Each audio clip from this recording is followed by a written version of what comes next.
Good morning and welcome to teaching Pariksha. स्वागत है आप सभी का फिर से एक बार टीचिंग परीक्षा में। करंट अफेयर्स के जानदार सेशन में शुरुआत करते हैं। सफलता का सबसे बड़ा रहस्य आपके अंदर का उत्साह, संघर्ष की इच्छा और सहनशीलता। ये सारी चीजें हैं तो आपको सफल होने से कोई नहीं रोक सकता है। चलिए शुरू करते हैं रिवीजन। कल का जन औषधि दिवस कब मनाया जाता है? व्हेन इज जन औषधि दिवस सेलिब्रेटेड? के 5 मार्च, 6 मार्च, 7 मार्च, तीन में से आपको बताना है। 15 सेकंड का वक्त आपके पास था और 15 सेकंड तो वैसे ही हंसते खेलते निकल गए। और ये है जन औषधि दिवस मनाया जाता है 7 मार्च। हर साल 7 मार्च को मनाया जाता है जन औषधि दिवस। आगे चलते हैं नेक्स्ट वाला क्वेश्चन रिवीजन के लिए। केरल पुलिस ने उन्नत साइबर सुरक्षा संचालन केंद्र जो शुरू किया, एसओसी, उसका उद्घाटन किसने किया? Who inaugurated Kerala police advanced cyber security operation centre? Amit Shah, Pinarayi Vijayan या फिर नरेंद्र मोदी? किन्होंने किया है इसका उद्घाटन? केरल पुलिस का है वो। तो थोड़ा सा लॉजिक लगाएंगे तो पता चल जाएगा। यस, सबको गुड मॉर्निंग। इसका उद्घाटन किसने किया? यस, उसका उद्घाटन किया है केरल के chief minister mister Pinarayi Vijayan. इन्होंने उसका उद्घाटन किया। तो यहाँ से हमें पता चलता है केरल के क्या है, वो चीफ मिनिस्टर है पिनराई विजयन। आगे चलेंगे। ऑस्ट्रेलिया भारत खेल उत्कृष्टता फोरम का आयोजन कहाँ किया गया?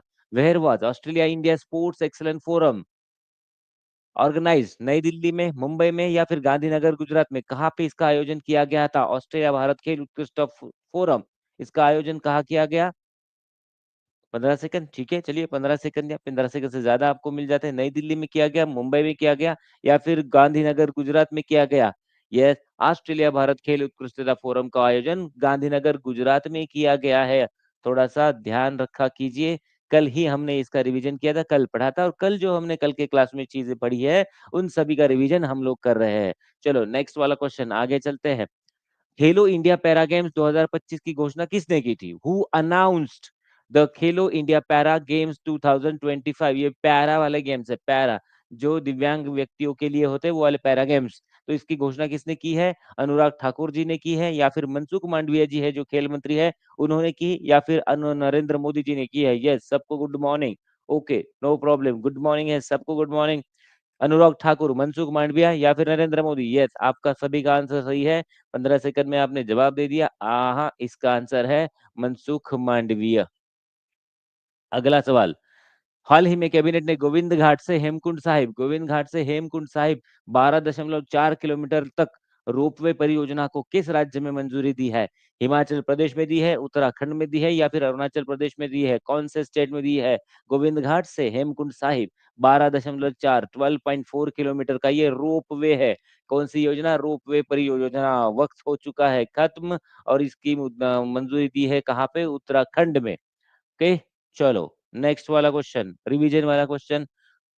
विश्व सतत विकास शिखर सम्मेलन कौन सा सम्मेलन है? Sustainable development summit 2025। इसका आयोजन किस संस्थान द्वारा किया गया भारत में? Which institute organise the world sustainable development summit 2025? Bharatiya विज्ञान संस्थान या फिर ऊर्जा और संसाधन संस्थान टेरी या फिर नीति आयोग? किसने इसका आयोजन किया है? ऊर्जा और संसाधन संस्थान टेरी, टेरी ने इसका आयोजन किया है। The energy and research institute, आपका सबका आंसर सही है। ऊर्जा और संसाधन संस्थान टेरी, टेरी ने इसका आयोजन किया है। नेक्स्ट वाला क्वेश्चन रिवीजन के लिए। भारत का पहला वाणिज्यिक अर्धचालक, इससे अच्छा हम इसको इंग्लिश में पढ़ेंगे तो बहुत ज्यादा अच्छा रहेगा। मैं क्या है वो? Commercial semiconductor fabrication. तो भारत का पहला कमर्शियल सेमीकंडक्टर फैब्रिकेशन निर्माण संयंत्र कहाँ स्थापित किया गया है? कहाँ पे हम कमर्शियल सेमीकंडक्टर की निर्मित करने जा रहे हैं? पुणे, बेंगलुरु, पुणे महाराष्ट्र में, बेंगलुरु कर्नाटक में या फिर धोलेरा गुजरात में? देखकर बताइए आपको आंसर। 15 सेकंड, ठीक है, 15 सेकंड का वक्त ले लीजिए। ये जो सेमीकंडक्टर है, हम इसका निर्माण कहाँ पे करने वाले हैं? वेरी गुड, आप सब लोग रिवाइज कर पा रहे हो, वेरी नाइस। और हमने धोलेरा गुजरात में इसको निर्माण करने की ठान ली है। अगले 10-15 सालों में हम सारी दुनिया को सेमीकंडक्टर बेचेंगे। ओहो, नेक्स्ट वाला क्वेश्चन। डीआरडीओ, डीआरडीओ ने हल्के लड़ाकू विमान तेजस के लिए किस स्वदेशी प्रणाली का अधिकतम ऊंचाई पर सफल परीक्षण किया है? DRDO successfully tested which indigenous system for light combat aircraft Tejas at maximum altitude? कौन सी है वो सिस्टम? वो आईओजीएस है, वो आईआईएलएसएस है या फिर स्वदेशी एविएशन कंट्रोल सिस्टम है? कौन सी सिस्टम है?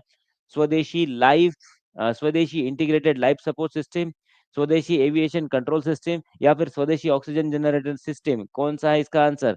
वेरी नाइस, आप सब लोग बढ़िया। हाँ, स्वदेशी integrated life support system, ILSS, ये अगर आपने आंसर दिया है तो आप सब लोग जीत चुके हैं डैश डैश इनाम। नेक्स्ट, सरकारी ई मार्केट प्लस, सरकारी जेम, जो government e market plus market place के नए मुख्य कार्यकारी अधिकारी सीईओ के रूप में किसे नियुक्त किया गया है?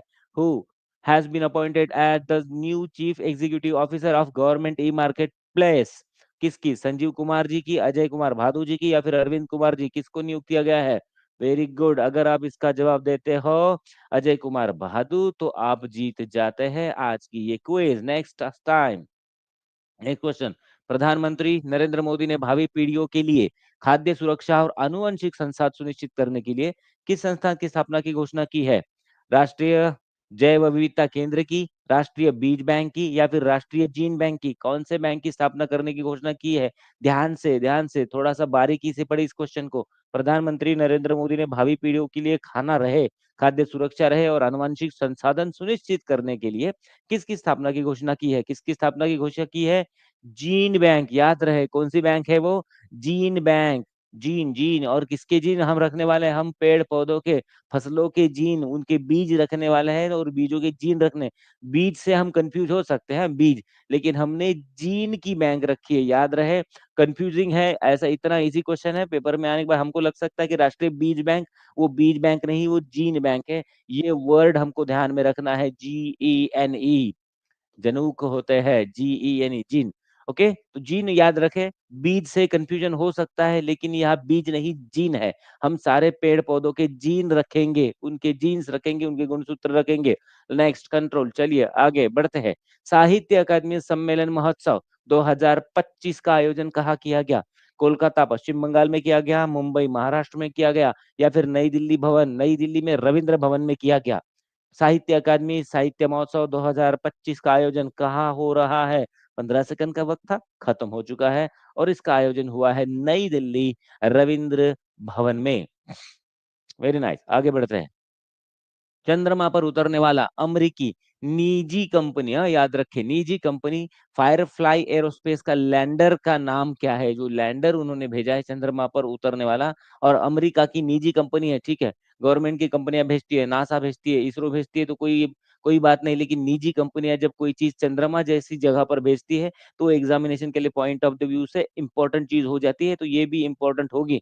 तो ये जो चंद्रमा पर भेजा गया है फायरफाइट एरोस्पेस द्वारा लैंडर, उस लैंडर का नाम क्या है? तो उस लैंडर का नाम है, सही जवाब अगर आपने ब्लू घोस्ट, नीला भूत, ब्लू घोस्ट क्या है? नीला भूत, अगर आपने इसका आंसर दिया है तो आप सब लोग सही है। वेरी नाइस, आगे बढ़ते हैं।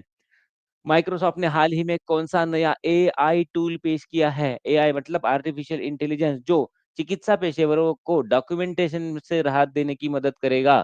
डॉक्यूमेंटेशन से राहत देने की मदद करेगा ये एआई टूल। किसको? चिकित्सा पेशेवर मतलब डॉक्टर लोगों को। क्या नाम है उसका?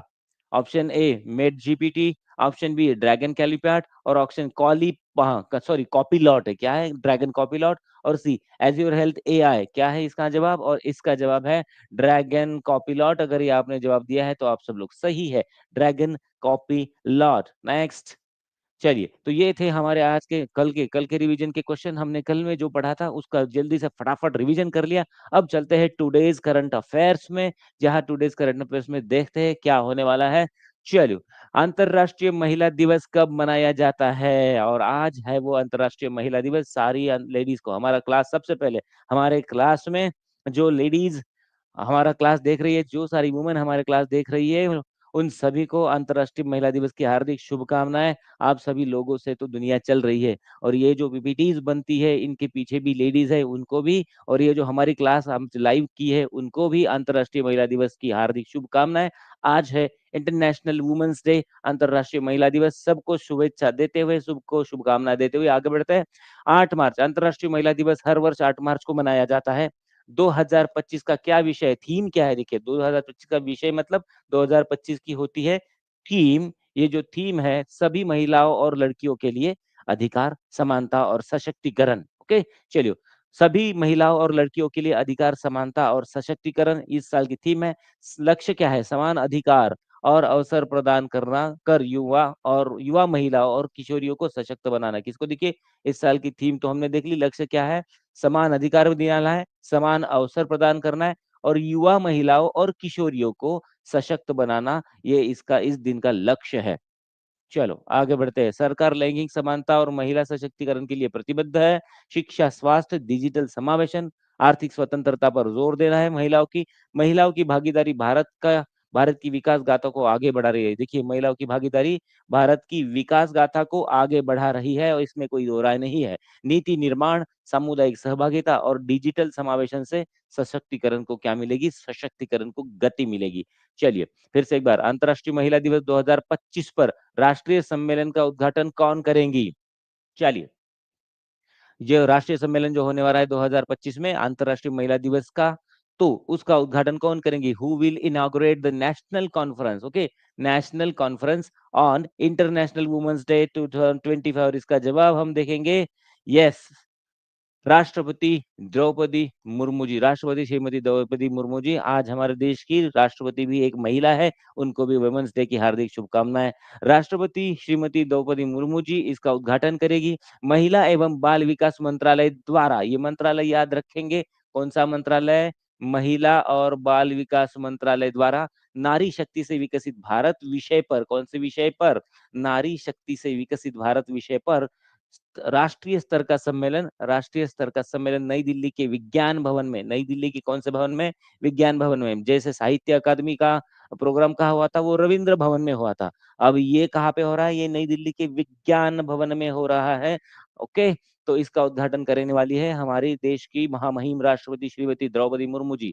मुख्य अतिथि कौन कौन होंगे? महिला एवं बाल विकास मंत्री श्रीमती अन्नपूर्णा देवी और राज्य मंत्री श्रीमती सावित्री ठाकुर। तो आज के हमारे क्लास के मंत्री मेहमान कौन है? हमारी एक मंत्री है, महिला एवं बाल विकास मंत्री श्रीमती अन्नपूर्णा देवी, मंत्री नंबर 1। और उसी विभाग की, उसी मंत्रालय की राज्य मंत्री, हम देखते हैं कि मंत्री मुख्यमंत्री, सॉरी, मेन मंत्री, राज्य मंत्री और उप मंत्री होते हैं। तो ये महिला एवं बाल विकास मंत्री की राज्य मंत्री कौन है? श्रीमती सावित्री ठाकुर। एक अन्नपूर्णा देवी और एक दूसरी सावित्री ठाकुर, और साथ में कौन रहेंगी? हमारी राष्ट्रपति द्रौपदी मुर्मू जी।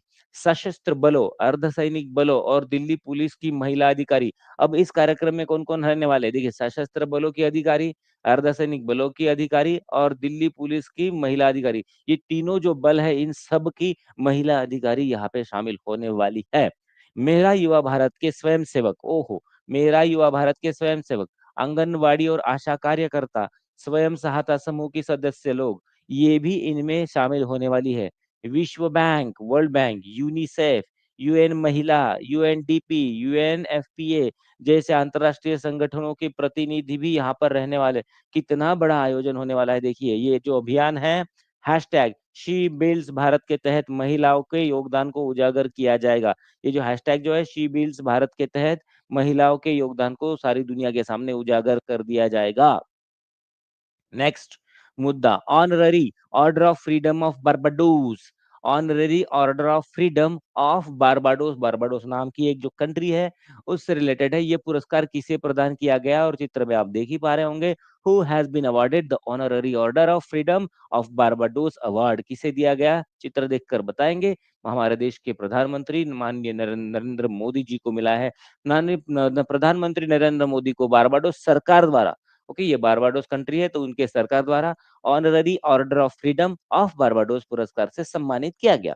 उन्होंने यह सम्मान भारत के 1.4 अरब नागरिकों और भारत बारबाडोस के मजबूत द्विपक्षीय संबंधों को समर्पित कर दिया है। यह पुरस्कार कोविड-19 महामारी के दौरान जो हम सब लोगों ने झेली है, पूरी दुनिया ने झेली है, कोविड-19 महामारी के दौरान पीएम मोदी के रणनीतिक नेतृत्व और अंतर्राष्ट्रीय सहयोग को बढ़ावा देने के लिए प्रयासों की मान्यता में दिया गया है। ओके, याद रहे, कोविड-19 महामारी के दौरान पीएम मोदी के रणनीतिक नेतृत्व और अंतर्राष्ट्रीय सहयोग को बढ़ावा देने के प्रयासों की मान्यता के लिए दिया गया है। पुरस्कार समारोह कहाँ पे हुआ? ब्रिज टाउन में हुआ, बारबाडोस के। पुरस्कार प्रदान करने वाले कौन थे? बारबाडोस की राष्ट्रपति। देखिए, बारबाडोस की राष्ट्रपति जैसे हमारे देश की राष्ट्रपति महामहिम द्रौपदी मुर्मू जी है, तो उनकी राष्ट्रपति भी महिला है, राष्ट्रपति डेम सैंड्रा मैसन। उनका नाम क्या है? डेम सैंड्रा मैसन, उनको भी महिला दिवस की शुभकामनाएँ। निष्कर्ष क्या निकलता है? यह पुरस्कार भारत के वैश्विक स्वभाव प्रभाव, नेतृत्व और कूटनीतिक नीतियों की स्वीकार्यता दर्शाता है। भारत और बारबाडोस के संबंधों को और मजबूती मिलेगी, जिससे सहयोग के लिए नए अवसर खुलेंगे। पीएम मोदी के नेतृत्व में भारत अंतर्राष्ट्रीय मंच पर एक महत्वपूर्ण भूमिका निभा रहा है। तो इस स्लाइड से क्या मिलेगा? स्थान ब्रिजटाउन और बारबाडोस की राष्ट्रपति महिला है, जो डेम सैंड्रा मैसन। चलिए रिवीजन कर लेते हैं हमने अब तक जो पढ़ा है। अंतर्राष्ट्रीय महिला दिवस 2025 की थीम क्या है? विषय क्या है? What is the theme of international women's day 2025? क्या है वी? देखिए, चलिए महिलाओं से जल्दी से जवाब आना चाहिए 15 सेकंड में। क्या है? महिला सशक्तिकरण और समानता है, लैंगिक समानता की दिशा में बढ़ते कदम है, या फिर सभी महिलाओं और लड़कियों के लिए अधिकार, समानता और सशक्तिकरण, ये थीम है। और आपने अगर बी आंसर दिया है तो सारी महिलाओं का अभिनंदन, सारे जेंट्स भाइयों का भी अभिनंदन। For all women and girls right equality and empowerment, ये इस साल के अंतर्राष्ट्रीय महिला दिवस 2025 की थीम है, इसे हम विषय कहेंगे। नारी शक्ति से विकसित भारत विषय पर राष्ट्रीय सम्मेलन कहाँ आयोजित किया जाएगा? Where will the national level conference where will the national level conference on the theme Nari Shakti से विकास भारत, ये कहाँ पे आयोजित होने वाला है? मुंबई में आयोजित होने वाला है, दिल्ली में आयोजित होने वाला है, या फिर कोलकाता में आयोजित होने वाला है? कहाँ पे आयोजित होने वाला है? प्रीति जी लिखती है सी सी सी। सारी नारियों ने लिख दिया है कि नारी शक्ति से विकसित भारत पर्व, ये जो सम्मेलन होने वाला है नई दिल्ली के विज्ञान भवन में होने वाला है। आगे बढ़ते हैं नेक्स्ट, रिवीजन का नेक्स्ट पॉइंट। नई दिल्ली के विज्ञान भवन में आयोजित होने वाले अंतर्राष्ट्रीय महिला दिवस 2025 के मुख्य अतिथि कौन होंगे? कौन है वो मुख्य अतिथि? कौन है? Who will be the chief guest of international women's day 2025 to be held at Vigyan Bhavan new Delhi? महिला एवं बाल विकास मंत्री श्रीमती अन्नपूर्णा देवी होंगी, राज्य मंत्री श्रीमती सावित्री ठाकुर, इसी मंत्रालय की राज्य मंत्री श्रीमती सावित्री ठाकुर, और राष्ट्रपति द्रौपदी मुर्मू जी। कौन है? ये 1 है, 2 है, या तीनों के तीनों है? फिर से एक बार थोड़ा-सा सोचकर जवाब दीजिए। माँ श्रीमती अन्नपूर्णा देवी जी भी रहेगी, श्रीमती सावित्री ठाकुर भी रहेगी और द्रौपदी मुर्मू जी रहेगी। तो हम क्या है, उपरोक्त में से एक से अधिक इसके आंसर है, ऊपर से सभी के सभी रहने वाले हैं। ओके, चलो।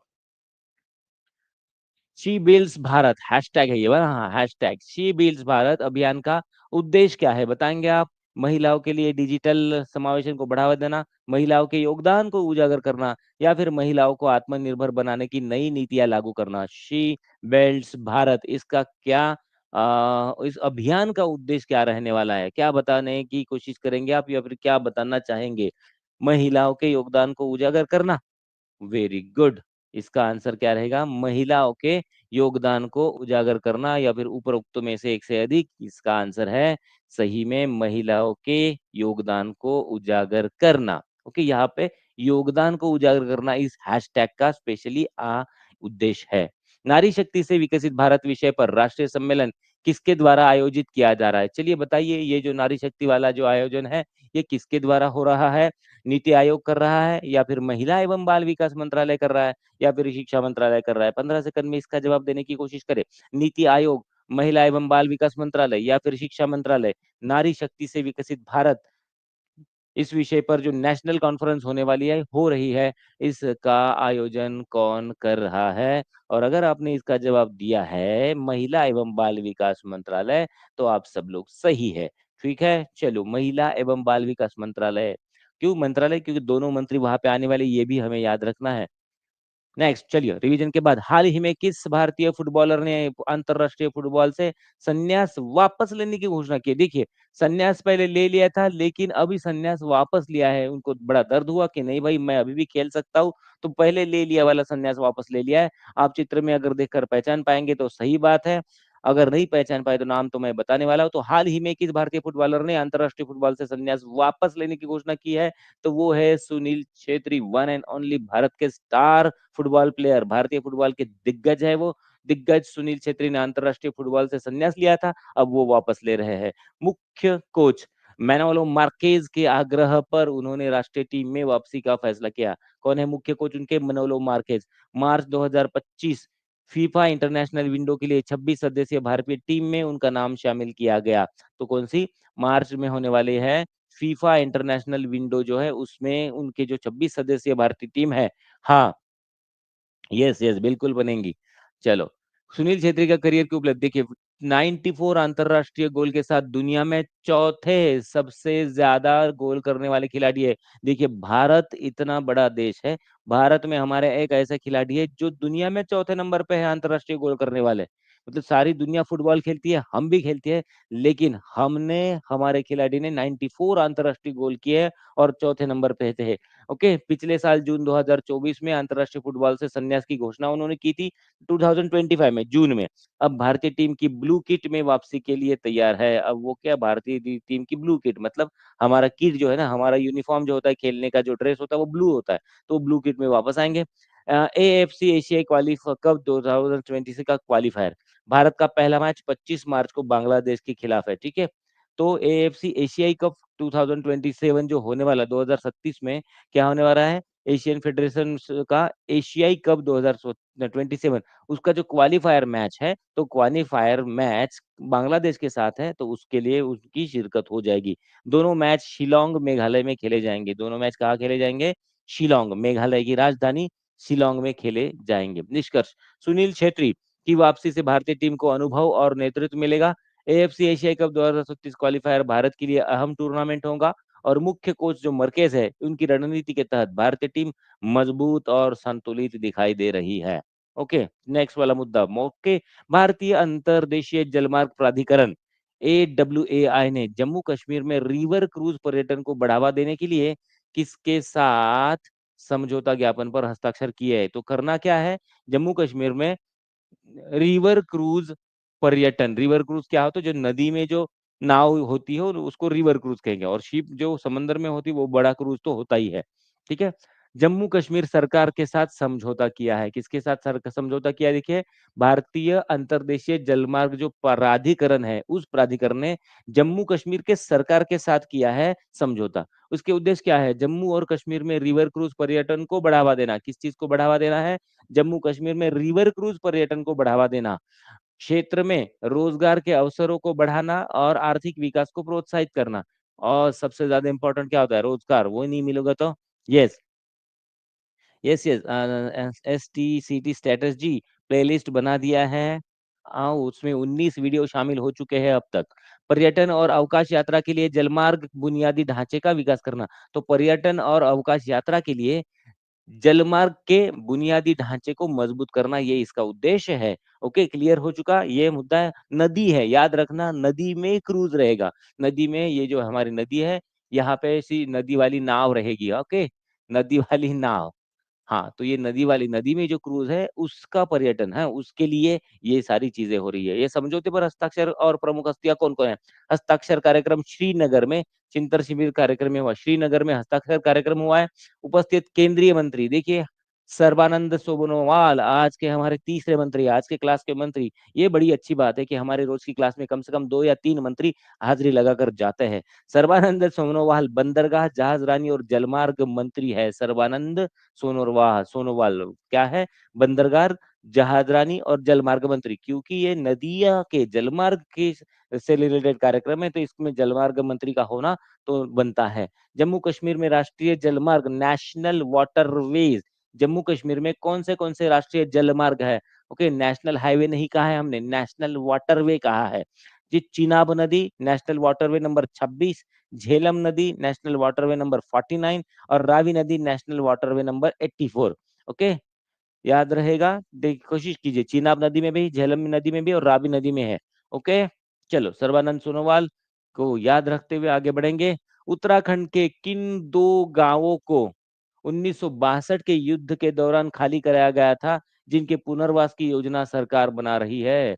तो 1962 में बता दीजिए एक बार मुझे कि 1962, कमेंट में टाइप कर दिए, भारत का 1962 में किसके साथ युद्ध हुआ था? किसके साथ लड़ाई हुई थी, अब सबको पता होना चाहिए। 62 में किसके साथ, 65 में किसके साथ, 71 72 में किसके साथ, 1997 में किसके साथ, किसकी 4 लड़ाइयाँ भारत लड़ चुका है, सबको पता है। 62 में चाइना के साथ हुई थी, 65 में पाकिस्तान के साथ हुई थी, 71 में फिर से पाकिस्तान के साथ हुई, और 97 98 में फिर से कारगिल युद्ध हुआ था, जिन कारगिल युद्धों के शहीदों को आज भी हम सलाम करते हैं। तो 1962 में चाइना के साथ जो युद्ध हुआ था, 2 गांव खाली कर दिए गए थे, उनको फिर से बनाने की योजना, बसाने की योजना सरकार बना रही है। तो गांव के नाम है एक माणा और दूसरा नाम है जादूंग। उत्तराखंड के वो गांव है, स्टेट याद रखेंगे, राज्य याद रखेंगे। माना गांव है और जादूंग गांव है। जादूंग लिखना, जादू, माना जादू, उत्तराखंड का जादू मान लिया। ओके, हमने क्या माना, उत्तराखंड का जादू माना। किसका जादू माना, ये ट्रिक है, याद रखिए, उत्तराखंड का जादू माना। ओके, गांव बसाने है तो उत्तराखंड का जादू माना। प्रधानमंत्री नरेंद्र मोदी ने कहा कि वहां उत्तराखंड का जादू माना। प्रधानमंत्री नरेंद्र मोदी ने कहा कि सरकार ने उत्तरकाशी के माणा और जादू गांवों के पुनर्वास के लिए अभियान शुरू कर दिया है। उत्तरकाशी डिस्ट्रिक्ट। 1962 में भारत चीन 1962 में भारत चीन युद्ध के दौरान इन गांवों को खाली कराया गया था।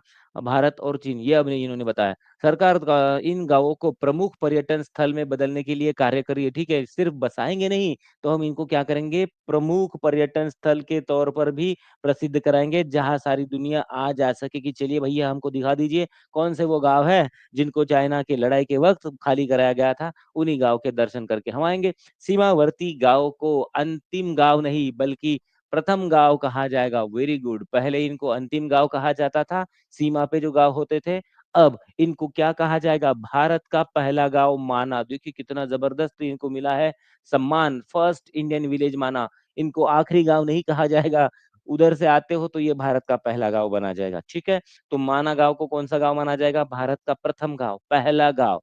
10 गांव को इस योजना में शामिल किया गया। कितने गांव को, 10 विलेजेस, 10 गांवों को इस योजना में शामिल किया गया, ताकि सीमावर्ती क्षेत्रों में भी पर्यटन और विकास को बढ़ावा दिया जा सके। कितने गांवों का, 10 गांवों को इस योजना में शामिल किया गया, और इन गांवों को हम क्या कहेंगे, भारत का पहला गांव। चलो अभी रिवीजन करा लेते फटाफट। जम्मू कश्मीर में जलमार्ग विकास समझौते पर हस्ताक्षर कहाँ हुए, कौन से शहर में हुए हैं, where was the agreement on waterway development in Jammu Kashmir signed. कहाँ हुए, चलिए, जम्मू कश्मीर में हुए, श्रीनगर में हुए, या फिर लेह में हुए। कौन से गांव में हुए, जम्मू में, श्रीनगर में, लेह में। 15 सेकंड मिल चुके हैं, चलिए ले लीजिए। 15 में से 7 तो पहले हो चुके हैं, 0 होने से पहले बता दीजिए। 1 2 3 4 3 2 एंड 1, आपका समय खत्म होता है अब। ये एमओयू हुआ था श्रीनगर में, कहां पर, श्रीनगर में इस पे हस्ताक्षर हो चुके हैं। ठीक है, चलिए अगला क्वेश्चन जरा सोच के आंसर देना। सीमावर्ती गांव को अब अंतिम गांव के बजाय क्या कहा जाएगा। अरे यार कितना सिली सवाल है सर, 15 सेकंड क्यों लगेंगे इसमें, 5 सेकंड में बता देते हैं। सीमावर्ती गांवों को अब अंतिम गांव नहीं कहा जाएगा, इनको क्या कहा जाएगा, क्या कहा जाएगा, सुरक्षित गांव कहा जाएगा, सांस्कृतिक गांव कहा जाएगा, नहीं, पहला गांव कहा जाएगा। क्या कहा जाएगा, आप सभी ने सही आंसर दिया है, इसको कहा जाएगा पहला गांव, प्रथम गांव। भारत का पहले गांव में आप सभी का स्वागत है। माना, कितने सीमावर्ती गांव को पुनर्वास योजना में शामिल किया गया है, बताइए। 5 गांव को किया हमने, 10 गांव को किया, या फिर 15 गांव को किया है, जल्दी बताइए। 5 गांव, 15 गांव, 10 गांव। चलिए आपको 10 सेकंड मिलेंगे। आपने सेकंड खत्म होने से पहले इसका जवाब दे दिया। सीमावर्ती गांवों को पुनर्वास योजना करनी है, तो उसके लिए हमने 10 गांवों को योजना में शामिल कर दिया है। 10 गांव ऐसे होंगे जिनको अंतिम गांव नहीं, पहला गांव कहा जाएगा। जम्मू कश्मीर सरकार का जलमार्ग विकास समझौता मुख्य रूप से किसे बढ़ावा देने वाला है। जम्मू कश्मीर सरकार का जलमार्ग विकास समझौता मुख्य रूप से किसे बढ़ावा देगा, राष्ट्रीय सुरक्षा को बढ़ावा देगा, कुटीर उद्योग को बढ़ावा देगा, या फिर पर्यटन और रोजगार को बढ़ावा देगा। किस चीज को बढ़ावा देने वाला है, अगर आपने ध्यान से सही ढंग से पढ़ा है तो आप इसका जवाब एकदम जल्दी से देंगे, फटाफट देंगे। वैसे भी जम्मू कश्मीर हमारे देश में किस लिए प्रसिद्ध है, पर्यटन के लिए प्रसिद्ध है, बर्फ पे देखने के लिए, बर्फ पे घूमने के लिए हम कहा जाते हैं, जम्मू कश्मीर जाते हैं। ठीक है, चलिए अगली बार आप भी जाकर आइए। जम्मू कश्मीर जलमार्ग समझौते में कौन से केंद्रीय मंत्री मुख्य रूप से उपस्थित थे, जब ये जम्मू कश्मीर जलमार्ग समझौता हुआ है उसमें कौन से केंद्रीय मंत्री है, तो नितिन गडकरी जी थे, या फिर सर्बानंद सोनोवाल जी थे, या फिर राजनाथ सिंह हमारे देश के रक्षा मंत्री थे, कौन वहां पे उपस्थित थे।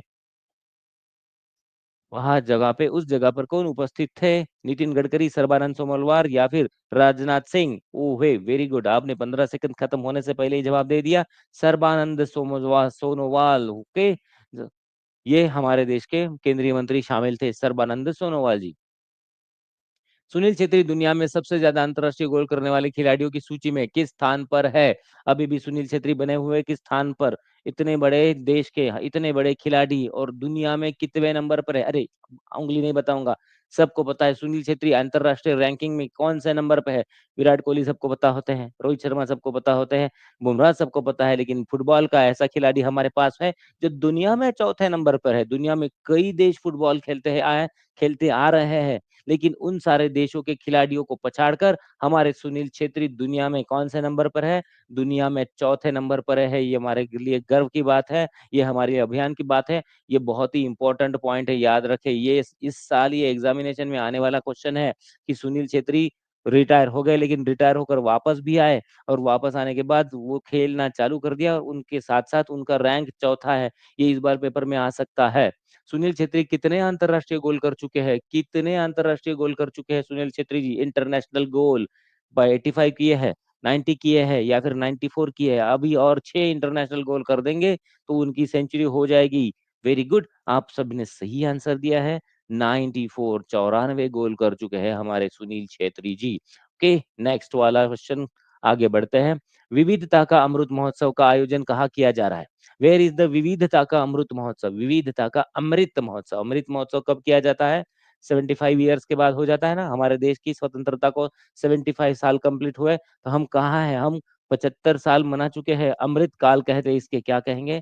अमृत काल हमारा शुरू है। ओके, 75 ईयर्स तो हमारे देश को भी हुए हैं स्वतंत्रता को। तो वेयर इज द विविधता का अमृत महोत्सव बीइंग ऑर्गेनाइज्ड? कहाँ पे हो रहा है? राष्ट्रपति भवन नई दिल्ली में। ये जो हमारे देश की राष्ट्रपति है, द्रौपदी मुर्मू जी है, जो जहाँ पे रहती है, वो राष्ट्रपति भवन नई दिल्ली में। उद्घाटन और उद्देश्य क्या है? राष्ट्रपति द्रौपदी मुर्मू ने महोत्सव के दूसरे संस्करण का उद्घाटन किया। कितवा है? दूसरा संस्करण है, इसका मतलब पहला हो चुका है।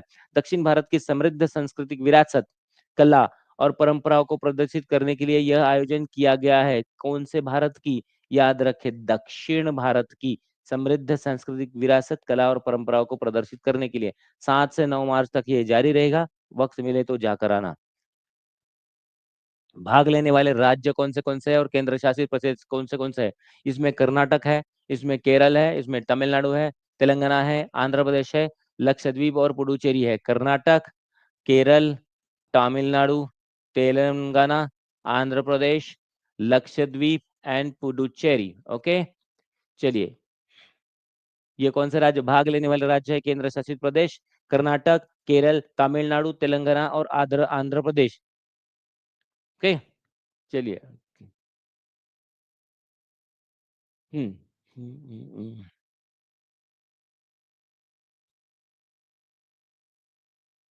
चलिए, talk KTP, talk KTP. Okay, talk KTP. तो कर्नाटक, केरल, तमिलनाडु, तेलंगाना, आंध्र प्रदेश, लक्षद्वीप, टॉक टीएल के टॉक, और केटीपी, टीपी हमारा टीचिंग परीक्षा, टीपी के टॉक ऐसा भी लिख सकते हैं। टीपी के टॉक, टीवी टीचिंग परीक्षा के टॉक। किसके टॉक? टीचिंग परीक्षा के टॉक, टीपी के टॉक, याद रहेंगे। तेलंगाना, पी से पुडुचेरी, के से केरल, के से कर्नाटक, टी से तेलंगाना। ओके, तमिलनाडु कहा गया? दूसरा टीवी, हाँ हो गए तमिल सारे। ओके, चलो ट्रिक याद रखेंगे। 500 महोत्सव के प्रमुख आकर्षण क्या है? 500 कारीगर और बुनकर हिस्सा ले रहे हैं इसमें। कितने? 500 कारीगर और बुनकर इसमें हिस्सा ले रहे हैं। ओके, यह उत्सव भारत के विभिन्न क्षेत्रों को समर्पित 7 संस्करणों में विभाजित किया गया। कितने संस्करण होंगे इनके? 7, 7 संस्करणों में विभाजित किया गया है। एक है पूर्वोत्तर, नॉर्थ ईस्ट, दक्षिणी साउथ, उत्तरी नॉर्थ, पूर्वी ईस्ट, पश्चिमी वेस्ट, मध्य और केंद्र शासित प्रदेश। ओके, यह उत्सव को कितने? 7 संस्करणों में विभाजित किया गया है। ओके, चलो आगे बढ़ते हैं। टीपी के टॉक वाले, चलो टीपी के टॉक, टीपी के टॉक, टीपी के टॉक। मुख्यमंत्री और युवा उद्यमी योजना, देखिए, मुख्यमंत्री युवा उद्यमी योजना किस राज्य ने शुरू की है? In which state was the chief minister? Chief minister युवा उद्यमी योजना, युवा उद्यमी योजना कौन से राज्य में? गेस कर लीजिए, आपके सामने चित्र है। ओके, मुख्यमंत्री युवा योजना में मिलेगी 5 लाख तक का लाभ। कितने लाख? 5 लाख रुपए तक का लाभ मिलने वाला है। और आपने गेस कर ही लिया होगा अपने ये खिलखिलाते दांतों के चेहरे के साथ। उत्तर प्रदेश के मुख्यमंत्री योगी जी हमें दिखाई दिए थे। तो उत्तर प्रदेश ने ये उत्तर प्रदेश के युवाओं के लिए अपना व्यवसाय शुरू करने के लिए आसान लोन उपलब्ध कराना, क्या कराना है? आसान लोन ये उपलब्ध कराना है। तो मुख्यमंत्री युवा उद्यम योजना जो है, इसका उद्देश्य क्या है? उत्तर प्रदेश के युवाओं को अपना व्यवसाय शुरू करने के लिए, किसका व्यवसाय? अपना व्यवसाय शुरू करने के लिए आसान लोन उपलब्ध कराना इस योजना का उद्देश्य है। युवाओं को आत्मनिर्भर बनाना और नए उद्यमियों को प्रोत्साहित करना इसके ऑब्जेक्टिव और उद्देश्य है। ऑब्जेक्टिव याद रहेंगे। लोन एंड आत्मनिर्भर, ये 2 चीजें यहाँ पे हमको याद रखनी है। ओके, चलो क्लियर। केंद्रीय इलेक्ट्रॉनिक्स और सूचना प्रौद्योगिकी मंत्री अश्विनी वैष्णव हमारे आज के क्लास के चौथे मंत्री है शायद। केंद्रीय इलेक्ट्रॉनिक्स और सूचना प्रौद्योगिकी मंत्री अश्विनी वैष्णव ने किस मिशन के तहत एआई पहलों की घोषणा की है? केंद्रीय अच्छा, टकला भी हो सकता है, सॉरी। केंद्रीय इलेक्ट्रॉनिक्स और सूचना प्रौद्योगिकी मंत्री अश्विनी वैष्णव ने किस मिशन के तहत एआई पहल की घोषणा की है? तो ये है इंडिया एआई मिशन। कौन सा मिशन है? India AI mission. एआई का पहला अनावरण 7 मार्च 2025 नई दिल्ली में किया गया। कहाँ पे? नई दिल्ली में। शुभारंभकर्ता केंद्रीय मंत्री अश्विनी वैष्णव जी है। उद्देश्य क्या है? भारत को वैश्विक एआई लीडर बनाना। भारत को वैश्विक एआई मतलब क्या है? Artificial intelligence. भारत को वैश्विक एआई इंटेलिजेंस लीडर बनाना और एआई अनुसंधान, नवाचार और कौशल विकास को बढ़ावा देना। तो ये कौन सा मिशन है?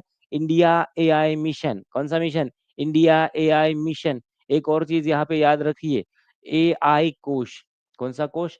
एआई कोश, ये भी एक चीज है। ये आपको थोड़ी देर में पता चल जाएगी। एआई का कोश, ठीक है। कोश पैसे, पैसे का कोश होता है, इंफॉर्मेशन का कोश होता है। वैसे एआई कोश भी एक योजना है, आगे आप हमको पता चलने वाली है। चलिए, प्रमुख एआई पहले एआई कोश, अरे आ गई। Indian AI data set platform है। तो ये एआई कोश क्या है? India AI data set platform है। एआई डेटासेट मॉडल और उपयोग के मामले प्रदान करने वाला सुरक्षित प्लेटफॉर्म। तो ये एआई कोश कौन सा प्लेटफॉर्म है? एआई कोश एक प्लेटफॉर्म है। ये क्या है? एआई डेटासेट मॉडल और उपयोग के मामले प्रदान करने वाला सुरक्षित प्लेटफॉर्म होगा हमारा एआई कोश। याद रखिए, ये इंपॉर्टेंट है। ऐसी चीजें एग्जामिनेशन में ज्यादा आती है। एआई कोश क्या है पूछ लेंगे आपको कि बताइए स्टूडेंटों, देवी और सज्जनों, एआई कोश क्या है? तो एआई कोश क्या है? तो सबसे पहले हमारे मुंह से निकलना चाहिए भैया, एक प्लेटफॉर्म है। क्या चीज है? एआई कोश प्लेटफॉर्म है। किस चीज का प्लेटफॉर्म है? वो एआई डेटा सेट पुराता है, मॉडल देता है और उपयोग के मामले हम सबको प्रदान करता है। तो एआई कोश याद रखे। एआई सैंडबॉक्स सामग्री खोज और एआई तत्परता स्कोरिंग की सुविधाएं देगा। एनक्रिप्शन, सुरक्षित एपीआई और रियल टाइम फिल्टरिंग से डेटा सुरक्षा करेगा। तो ये जो एआई है, इसमें निष्कर्ष क्या निकलते हैं? एआई नवाचार, स्टार्टअप और अनुसंधान को प्रोत्साहित करने के लिए भारत सरकार का ये बड़ा कदम है। डेटा सुरक्षा, एआई नीति निर्माण और सार्वजनिक क्षेत्र में एआई के उपयोग को बढ़ाने पर ध्यान देना है। सार्वजनिक क्षेत्र में सरकारी कंपनी अभी क्या करेगी? अब एआई का यूज करेगी। एआई शिक्षा और कौशल विकास से भारत के युवाओं को नए अवसर मिलेंगे। तो ये जो एआई है, आर्टिफिशियल इंटेलिजेंस, मुझे पता नहीं आप लोग कितना यूज करते हो। क्या आप लोग यूज करते हो एआई, आर्टिफिशियल इंटेलिजेंस? अगर आपने कोई नया लेटेस्ट फोन लिया होगा तो उसमें एआई होगा। जैसे सैमसंग का जेमिनी है, ओके, गूगल का जेमिनी है, आपको एआई का पता चला होगा। या फिर आप चैट जीपीटी अगर यूज करते होंगे तो आपको एआई पता होगा। तो ये एआई आर्टिफिशियल इंटेलिजेंस है। अगर गूगल पे आप सर्च करते हो तो एआई आ जाता है। व्हाट्सएप आप यूज करते हो तो व्हाट्सएप में भी ये चीजें पता होनी चाहिए। एज अ कॉम्पिटिटिव एग्जाम के स्टूडेंट, आप कॉम्पिटिटिव एग्जाम की पढ़ाई कर रहे हो तो आपको एआई पता होना चाहिए, एआर की जानकारी आपको होनी चाहिए। आप व्हाट्सएप में एआई यूज करते हो, सर्च में जाइए, आपको पता चलेगा। एआई पूछिए, एआई से पूछिए। ओके, हाँ ओके, चलिए एआई, हाँ जेमिनी नोकिया का है। ओके चलो, एआई सबको पता है, हो जाएगा। हाल ही में किस भारतीय टेटे खिलाड़ी ने मतलब टेबल टेनिस खिलाड़ी ने पेशेवर टेबल टेनिस से संन्यास लेने की घोषणा की है? लो भाई, एक जन संन्यास लेकर वापस आता है और दूसरा संन्यास लेकर चला जाता है। ओके, तो एक जन कौन? सुनील छेत्री संन्यास से वापस आए और ये खिलाड़ी जो है संन्यास लेकर जा रहे हैं। टेटे खिलाड़ी मतलब टेबल टेनिस खिलाड़ी, ये है अचंता शरत कमल। अचंता शरत कमल है, इन्होंने अंतरराष्ट्रीय टेबल टेनिस से संन्यास लेने की घोषणा की है। तो भारत के दिग्गज टेबल टेनिस खिलाड़ी अचंता शरत कमल ने पेशेवर टेबल टेनिस से संन्यास लेने की घोषणा की है। उनका आखिरी जो टूर्नामेंट था, अंतिम tournament WTT star contender tournament 25 से 30 मार्च 2025 में खेला जाएगा चेन्नई के नेहरू इंडोर स्टेडियम में। ओके, तो ये अचंता शरत कमल, ओके, अचंता शरत कमल, अचंता शरत कमल नाम याद रखिए। ये टेबल टेनिस के खिलाड़ी है, उन्होंने क्या कर लिया है, संन्यास ले लिया है। भारत के सर्वोच्च रैंकिंग वाले, भारत के सर्वोच्च रैंकिंग वाले टेबल टेनिस खिलाड़ी, विश्व रैंक उनका है 2025 तक 42, 42 उनका विश्व का रैंक है। 5 बार के ओलंपियन है, इन्होंने ओलंपिक्स में 5 बार हिस्सा लिया है।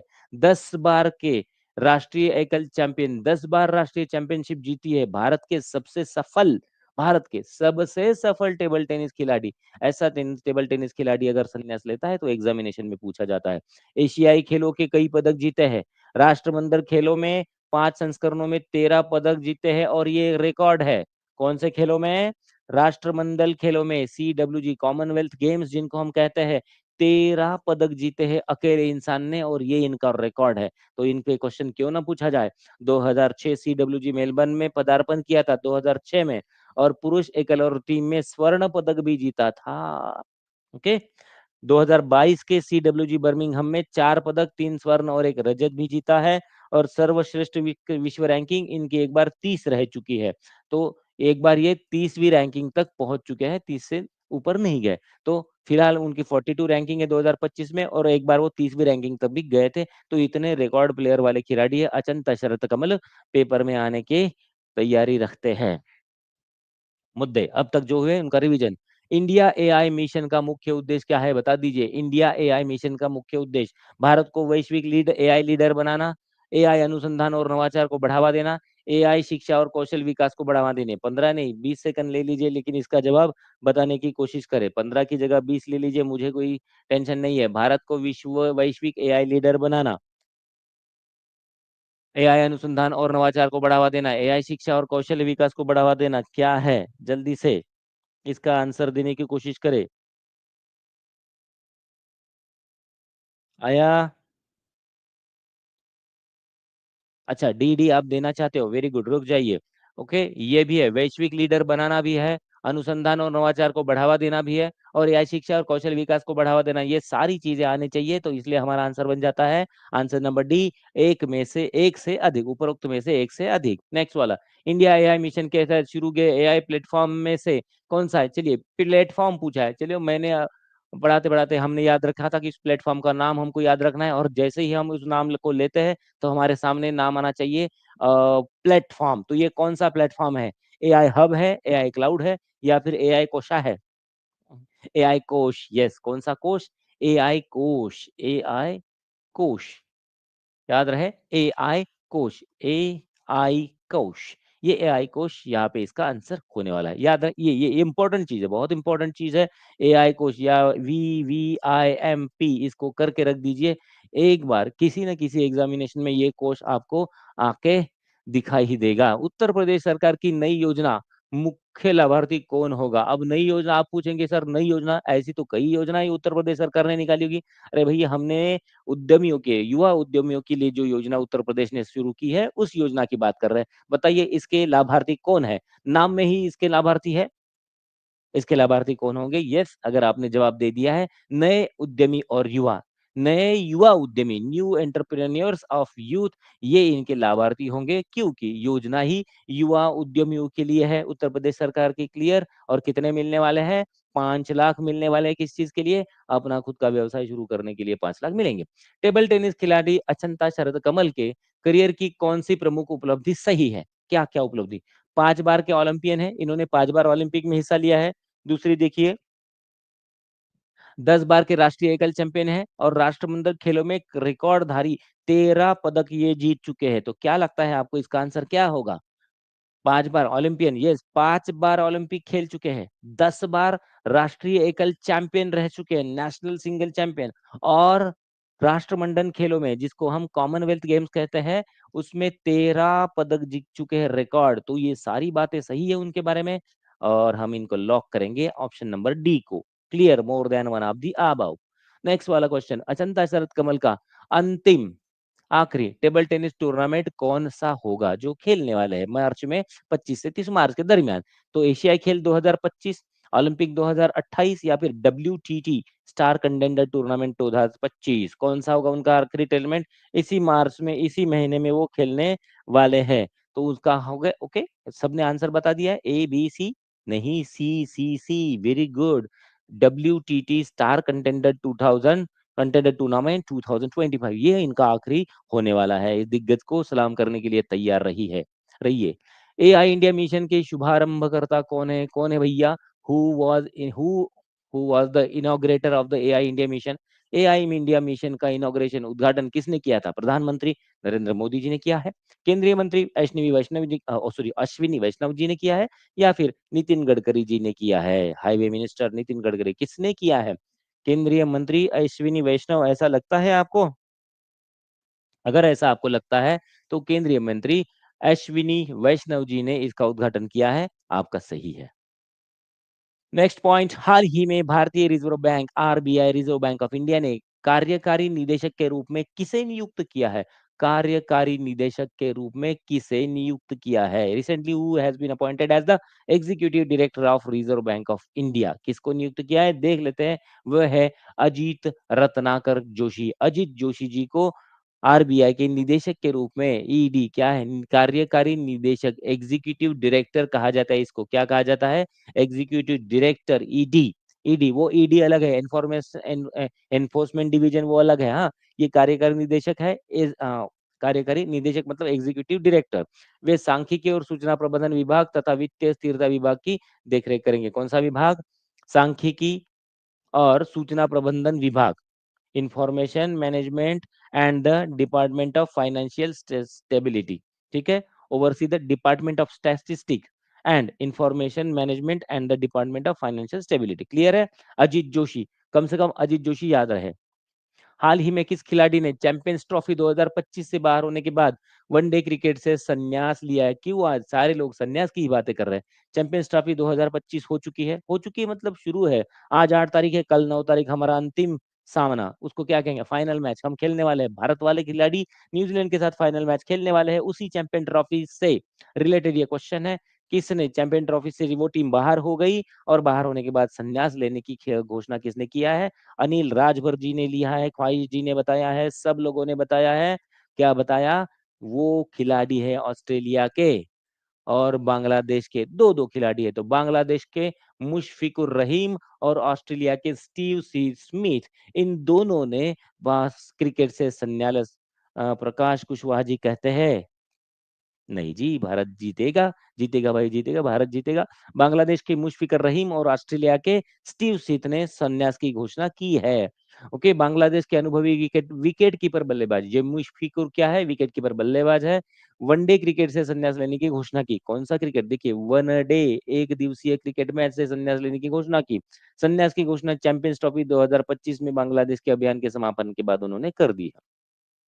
स्टीव स्मिथ ने वनडे क्रिकेट से संन्यास की घोषणा भारत से 2025 चैंपियंस ट्रॉफी से सेमीफाइनल में हारने के बाद की है।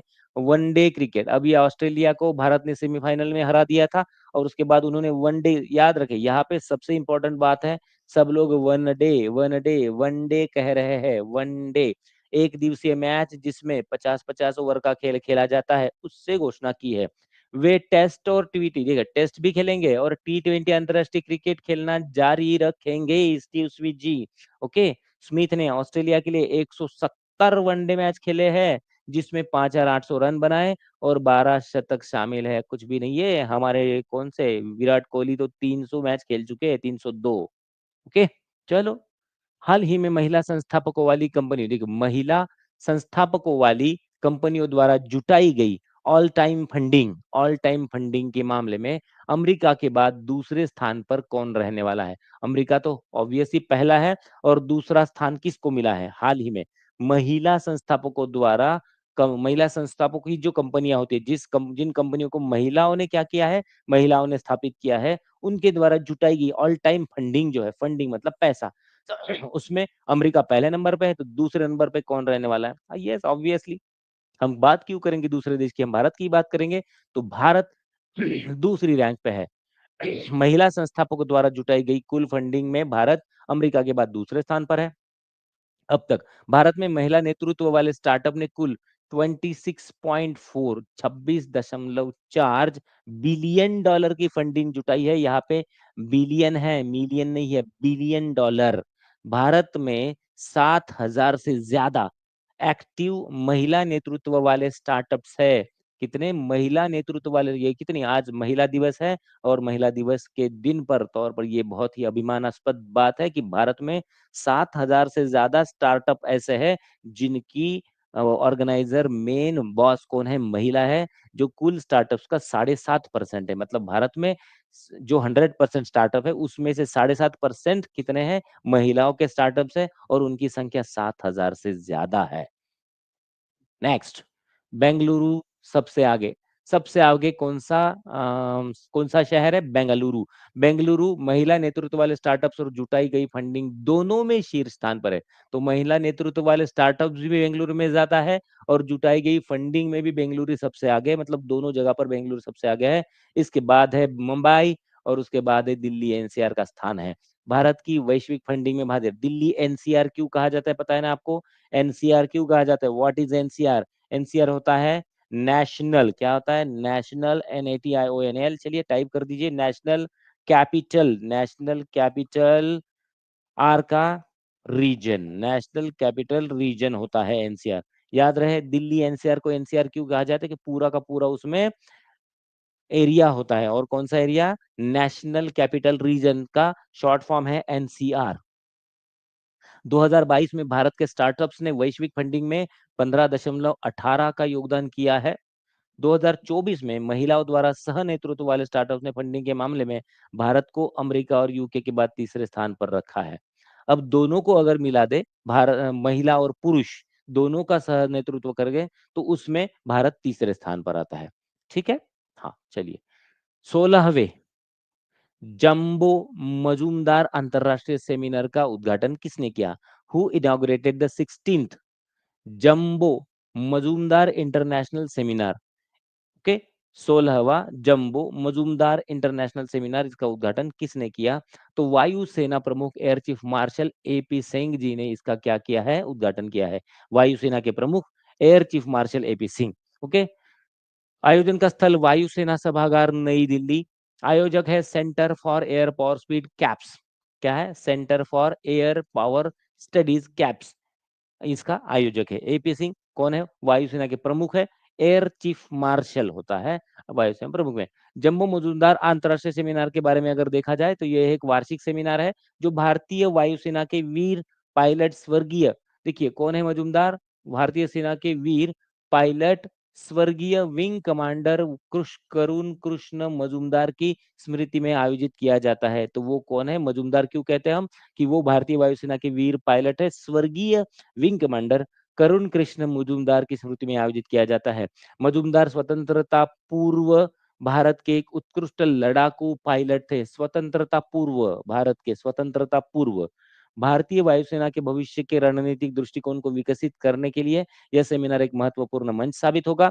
ड्रेन नहीं, ड्रोन, साइबर युद्ध और स्पेस आधारित क्षमताओं पर केंद्रित चर्चा से रक्षा नीति को नई दिशा मिलेगी और इससे भारतीय वायुसेना की युद्ध क्षमताओं को आधुनिक और प्रभावी बनाने में मदद मिलने वाली है। करण कृष्ण शर्मा। ओके, करण इरफान रजा जी ने पूछा है क्या है? हाँ, यह एक वार्षिक सेमिनार है जो भारतीय वायुसेना के वीर पायलट स्वर्गीय विंग कमांडर करुण कृष्ण मुजुमदार की स्मृति में आयोजित किया गया है। ओके, ठीक है, हाँ। सो जाओ, बाद में देखना। ठीक है। हाल ही में किस राज्य ने वित्तीय वर्ष 2024-25 के पहले 9 महीने में एक दशक में अपना सबसे अधिक वार्षिक प्रत्यक्ष विदेशी निवेश FDI दर्ज किया है? कौन से राज्य ने है जो वार्षिक, वह क्या है?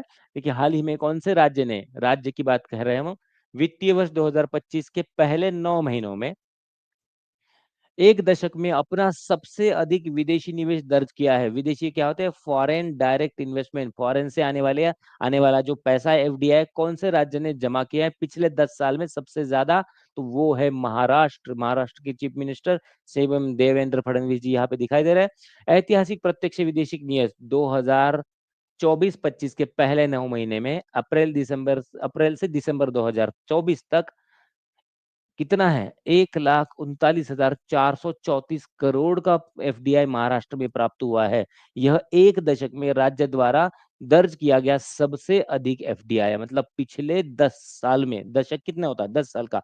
तो महाराष्ट्र ने 9 महीने में ही, हाँ, 12 महीने अभी कंप्लीट भी नहीं हुए हैं। ओके, तो ये 1,39,434 करोड़ का एफडीआई।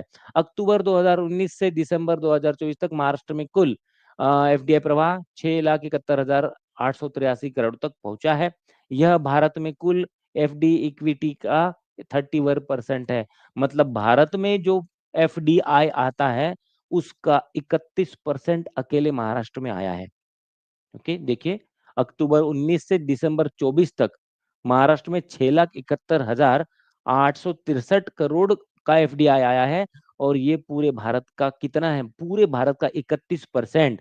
सूर्या जी, नींद आ रही है? जो सोएगा वो खोएगा। महाराष्ट्र ने अन्य अग्रणी राज्यों को पीछे छोड़ा है। तो महाराष्ट्र ने यहाँ पे कर्नाटक, गुजरात, दिल्ली, तमिलनाडु और हरियाणा को पीछे छोड़ दिया। राज्य भारत के कुल सकल घरेलू उत्पाद में 14% का योगदान देता है। भारत का जो टोटल जीडीपी है, ग्रॉस डोमेस्टिक प्रोडक्ट, पता है ना आपको? GDP, GNP, NDP, NNP. तो ये जो भारत का जीडीपी है ना, ग्रॉस डोमेस्टिक प्रोडक्ट, उसमें 14% अकेले महाराष्ट्र का है। याद रखेंगे, जीडीपी भारत का जो टोटल जीडीपी है, भारत जो पैसा कमाता है एक साल में, है ना, भारत में पूरा जो पैसा एक साल में जमा होता है ना, उसका 14% अकेले महाराष्ट्र का है। ओके, आप अरे, तो आपकी कमेंट्स देखेंगे तभी तो हमें पता चलेगा कि आप लोग क्या कर रहे हो। चलिए रिवीजन करा लेते हैं फटाफट से। वर्तमान में भारतीय रिजर्व बैंक के गवर्नर कौन है?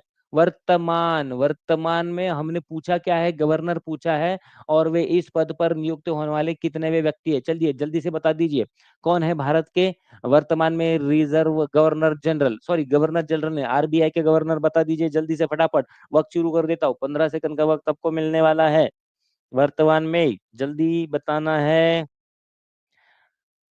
कौन है भारत के आरबीआई के गवर्नर? यस, संजय मल्होत्रा है। और ये संजय मल्होत्रा जी क्या है? कितनेवे? 26वें। भारत के कितने? 26वें गवर्नर है भारत के, मतलब आरबीआई के, रिजर्व बैंक ऑफ इंडिया के 26वें गवर्नर संजय मल्होत्रा। नेक्स्ट, महिलाओं द्वारा जुटाई गई कुल फंडिंग में भारत का वैश्विक स्तर पर कौन सा स्थान है? कौन सी रैंक है भारत की जो महिलाओं द्वारा सिर्फ से, या आज महिला दिन है, 8 मार्च है, अंतरराष्ट्रीय वुमेन्स डे है, तो सारी चीजें महिलाओं की अपनी क्लास में है। तो कौन सा स्थान है भारत का? जुटाई हुई कुल जो फंडिंग है महिला स्टार्टअप्स द्वारा, तो भारत का स्थान है अमेरिका के बाद दूसरा, सेकंड रैंक पे है। और महिला और पुरुष दोनों को एकत्रित कर दिया जाए तो भारत का स्थान फिर बन जाएगा अमेरिका और इंग्लैंड के बाद तीसरा। भारतीय वायुसेना के किस पूर्व लड़ाकू पायलट की स्मृति में जम्बो मुजुमदार अंतरराष्ट्रीय सेमिनार आयोजित किया जाता है?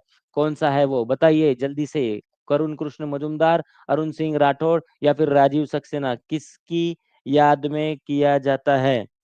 किसकी याद में है? स्वर्गीय वीर पायलट कौन है? करुण कृष्ण मजुमदार, इनकी याद में वो आयोजित किया जाता है। नेक्स्ट वाला क्वेश्चन, भारत में कुल एफडीडी इक्विटी के प्रवाह का कितने प्रतिशत महाराष्ट्र में आया है? देखिए, भारत में जो कुल एफडीआई इक्विटी आई थी उसका कितना प्रतिशत महाराष्ट्र में आया? एफडीआई की बात कर रहे हैं हम लोग, जीडीपी की नहीं। कितना परसेंट आया है महाराष्ट्र में पिछले 9 महीने में जो एफडीआई आया है उसमें? सॉरी, 2019 से 2024 तक जो एफडीआई महाराष्ट्र भारत में आया है उसका कितना परसेंट आया है? उसका 31%, 31% अकेले महाराष्ट्र में आया है। हो सकता है पेपर में आ जाए। 2024 में महिलाओं द्वारा सह नेतृत्व वाले स्टार्टअप फंडिंग के मामले में भारत की विश्व रैंकिंग क्या थी? अब देखिए, सह नेतृत्व, हाँ अकेली नहीं, सह नेतृत्व में। ओके, याद रहे, को लीड स्टार्टअप में कितनी रैंकी? महिलाओं की दूसरी थी, लेकिन सह नेतृत्व में को-लीड स्टार्टअप में कितवीं थी? को-लीड स्टार्टअप में तीसरी रैंकिंग है। कितवीं रैंकिंग है? तीसरी रैंकिंग। भारत में सबसे अधिक महिला नेतृत्व वाले स्टार्टअप्स किस शहर में स्थित है? चलिए, शहर का नाम बता दीजिए 15 सेकंड में। भारत में महिला नेतृत्व वाले स्टार्टअप कौन से शहर में सबसे अधिक है? महिला नेतृत्व वाले, महिलाओं से हमारा क्लास शुरू हुआ और महिलाओं के क्वेश्चन पे आकर हम रुके। बता दीजिए कौन-सा वो शहर है, जिस शहर में भारत में सबसे ज़्यादा महिला नेतृत्व वाले स्टार्टअप्स हैं। अगर आपके 15 सेकंड खत्म हो चुके हैं, चलिए महिला दिन की ऑफर है, आपको 15 सेकंड पे 15 सेकंड फ्री। बताइए और बताइए मुंबई है, दिल्ली है या बेंगलुरु है? मुझे कमेंट में एक भी गलत जवाब नहीं दिखना चाहिए। ओहो! नहीं, बिल्कुल किसी का भी गलत जवाब नहीं दिखना चाहिए। सारे आंसर सही होने चाहिए क्योंकि महिला दिवस है और ये महिला दिवस की ऑफर खत्म। 15 सेकंड आपके खत्म हो चुके हैं और वो शहर है बेंगलुरु। कौन-सा शहर? बेंगलुरु। क्या बता पाएँगे आप बेंगलुरु कौन से राज्य में है? बेंगलुरु कौन से राज्य में है? कर्नाटक में है, केरल में है, आंध्र प्रदेश में, तमिलनाडु में, कौन से राज्य में है बेंगलुरु? बेंगलुरु कौन से बेंगलुरु अगर सबसे टॉप पर है तो वो कौन से स्टेट में है बेंगलुरु? यस, बेंगलुरु कर्नाटका स्टेट में है और इसी क्वेश्चन पे, इसी महिला से रिलेटेड क्वेश्चन पे आज सबको महिला दिवस की हार्दिक शुभकामनाएँ देते हुए आज का सेशन करते हैं खत्म। कल फिर मिलेंगे इसी वक़्त इसी चैनल पर जिसका नाम है teaching Pariksha. Thank you for being with teaching Pariksha and thank you for believing teaching Pariksha. Bye bye, have a nice day.